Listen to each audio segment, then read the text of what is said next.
אחד הדברים שעלו עם המלחמה זה באמת שאלת הצרכים של בני הנוער. זיהינו שבני הנוער סגורים בחדרים ושאלנו את עצמנו מה הם באמת צריכים.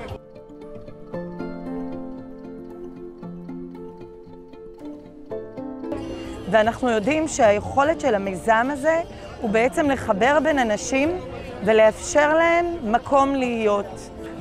כשכל מהותו להוות מרכז נוער פתוח לבני הנוער בשעות הלילה, לאפשר להם שיח פתוח שפחות חופר על מה הם עברו.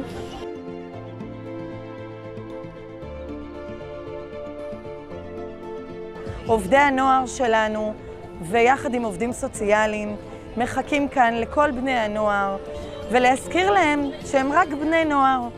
למרות החוויה המאוד קשה שהם עברו, עובדי הנוער יעבדו גם בתוך המתחם, גם יצאו החוצה אל הטיילת, אל החופים, אל המוקדים שבני הנוער נמצאים. נשתדל לעשות את הטוב ביותר עבור בני הנוער.